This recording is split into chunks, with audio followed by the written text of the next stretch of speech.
पादुका सहस्रम बिंब प्रतिबिंब पद्धतिः एकविंशी शौर्ये शुद्धांत नारीणां विहारमणिदर्पणम् प्रसक्तेरिव संस्थानम् पदत्राणम् उपास्महे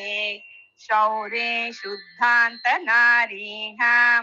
विहारमणिदर्पणम् प्रसक्तेरिव संस्थानम् पदत्राणम् उपास्महे कमलापति पादुके कदाचित् विहगेन्द्रस्त्वयि बिम्बितो विभाति सविलासगतेऽपि रङ्गभर्तुः निजमात्मानम् इवोपधातु कामः मणिपङ्क्तिषु ते दिशामदीशाः प्रतिबिम्बानि निजानि वीक्षमाणाः अभियन्ति मुकुन्द पादुके त्वाम् अधिकारान्तर सृष्टिशङ्कयेव मणिमौलिशतेन बिम्बितेन प्रणतानां परितः सुरासुराणां मुरबिन्मणिपादुके महिम्ना युगपत्तेषु समर्पितेव भासि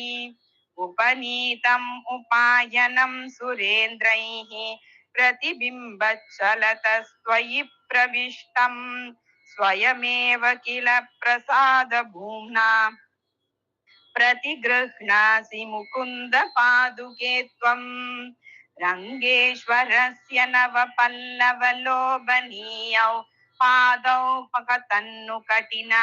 स्वयम् उद्वहेयम् इत्याकलय्य नियतं मणिपादुके त्वम् पद्मास्तरं वहसि तत् प्रतिबिम्बलक्षात् पादार्पणात् प्रथमतो हरिदश्मरम्ये मध्ये तव प्रतिफलन् मणिपादरक्षे मन्ये निदर्शयति रङ्गपतिर्युगान्ते न्यग्रोधपत्रशयितं निजमेव रूपम् यात्रावसानमधिगच्छति रङ्गनाथे विश्राणयस्यनुपदं मणिपादुके त्वम् प्रायः प्रयाणसमये प्रतिबिम्बितानां तीर्थावगाहमपरं त्रिदशेश्वराणाम् उच्चावचेषु तव रत्नगणेषु मातः वेदाप्रयाणसमये प्रतिबिम्बिताङ्गः आशङ्गते मधुभितो मणिपादुके त्वाम् आगामि कल्पकमलासन पङ्क्तिगर्भाम् आलोलरश्मिनियतां मणिपादुके त्वाम् आरुह्य सञ्चरति रङ्गपतौ सलीलम् अन्तःपुरेषु युगपत् सुदृशो भजन्ते ढोलादिरोहणरसं त्वयि बिम्बिताङ्ग्यः कालेषु राघव पदावनि भक्तिनम्रः कार्याणि देवि भरतो विनिवेदयंस्ते त्वद्रत्नबिम्बिततयापि मुहुः स्वकीयां राजासनस्थितिमवेक्ष्य भृशं ललज्जे प्रत्यागते विजयिनी प्रथमे रघूणां विन्यस्यति त्वयि पदं मणिपादरक्षे रत्नौघबिम्बितनिशाचरवाणरां त्वां पूर्वक्षणमिव पुष्पक मन्व पश्यन् वैयाकुलीं शमयितुं जगतो वहन्त्या रक्षादुरां रघुदुरन्दर पादरक्षे राज्यं यश प्रचुर चामर बिम्बलक्षात् प्रायस्त्वया कबलितं प्रतिभूपतीनां प्रतिदिशमुपयाते देवि यात्रोत्सवार्थं त्वयि विहरणकाले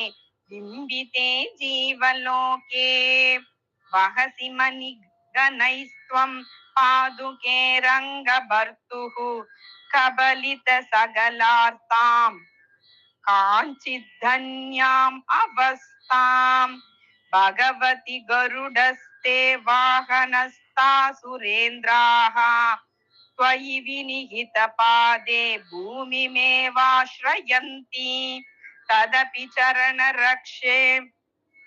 रत्नजाले त्वदीये प्रतिफलितनिजाङ्गास् तुल्यवाहा भवन्ति स्वच्छाकारं सुरयुवतय स्वप्रतिच्छन्दलक्षात्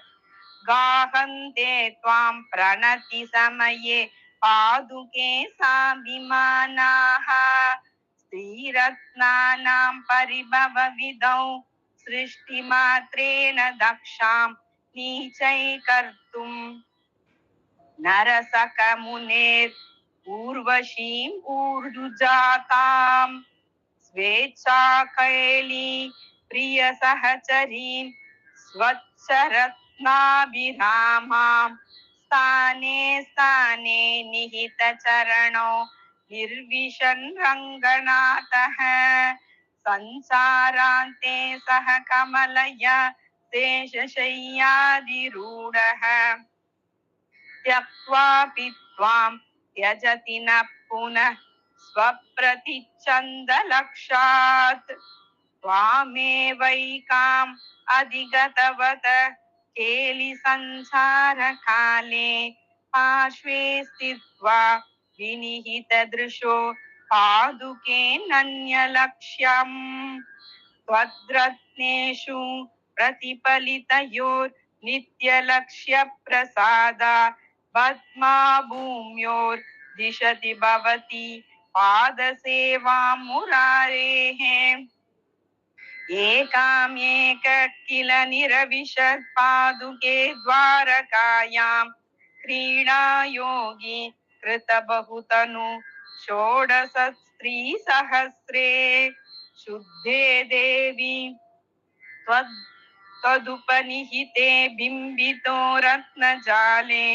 भुङ्क्ते नित्यं सकलु भवतीं भूमिकानां सहस्रैः हरिपदनकेषु भवति प्रतिफलति तवैतदपि रत्नेषु उचितामितपदावनि बिम्बप्रतिबिम्बता युवयोः इति श्री रङ्गनाथ पादुका सहस्रे बिम्ब प्रतिबिम्ब पत्तदिः एकविंशी